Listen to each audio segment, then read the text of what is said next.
Welcome to Advocate with Dr. Rufus Lowe, where we aspire each and every day to eradicate the silence of good people who allow bad things to happen. And in doing so, we can together provide a new and glorious path forward for all. Our conversation will be based on the teachings of my latest book entitled Shadow Tolerance, Your Guide to Accepting Racial Difference. Shall we begin?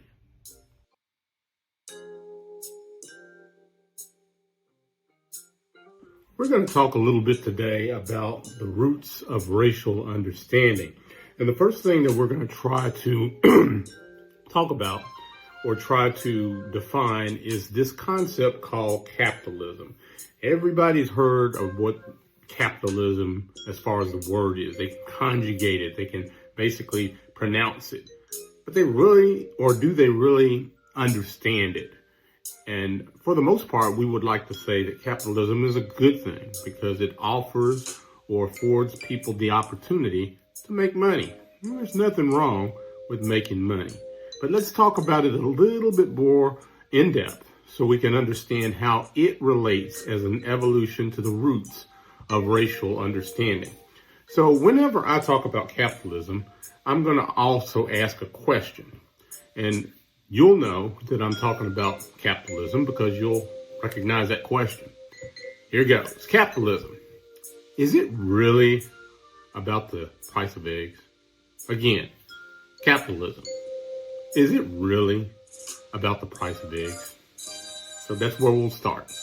Capitalism has become the catalyst for justifying pretty much anything, whether it be right or wrong, good or evil, moral or immoral, based on the motive of making money and sustaining wealth. So I can justify anything, bad, good, evil, great, honest, moral, dishonest, immoral. I can justify just based on this one concept alone when it comes to capitalism. Am I doing it to make money? Okay, so here goes again. Is it really about the price of eggs? This premise is really nothing new. So we're going to go back in history and we're going to explain why this premise of making money is nothing new. It's just evolved into a different meaning, not necessarily a different meaning, but different constructs of meaning, okay? So let's continue on. Capitalism has its origins which span from the beginning of time. But just like anything else that peaks based on profit motive, it has evolved in its power and justifiable strength. How it relates to colonialism. Colonialism, or simply put, the spread of empires and empirical influence from one region of the world to another, is just one of many progressive steps in the evolution process of capitalism.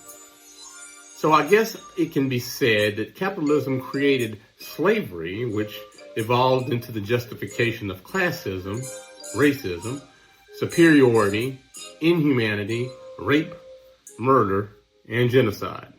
If we just go down the line and try to be able to comprehensively look at why something is so justifiable can be okay, and then see where it leads, okay? So when someone justifies supporting a cause or an effort, or even, let's say, a political party based on the amount of money they spend on, let's say, gas, price of eggs, taxes, how much money they have in their 401k, etc., I shake my head and I wonder if they really understand what they are supporting. Or is there something else, something more clandestine, that they refuse to come to grips with? And that's why we, at this particular time, talk about issues as they relate to race. Is there something else?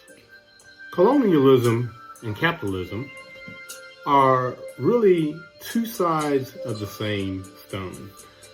Colonialism is a complex and multifaceted phenomenon, and it has its roots deeply embedded in historical context that shaped the motivations and actions of European powers from the 15th century onwards. At the heart of colonialism were a blend of economic, political, and social forces that propelled nations to expand their territories and influence across the entire globe. So, talking about capitalism, talking about colonialism, like I said before, are two sides of the same stone.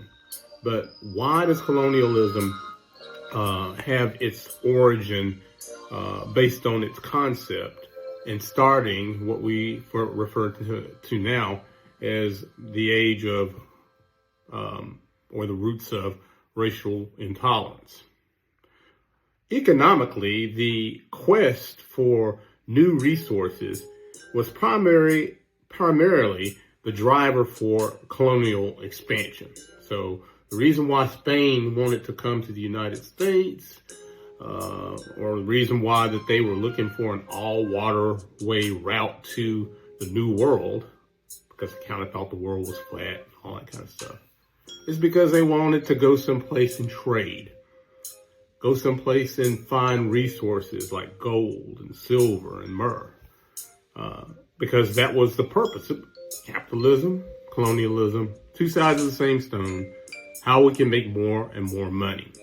Thus, they started something called the Age of Exploration, which began in the late 1400s.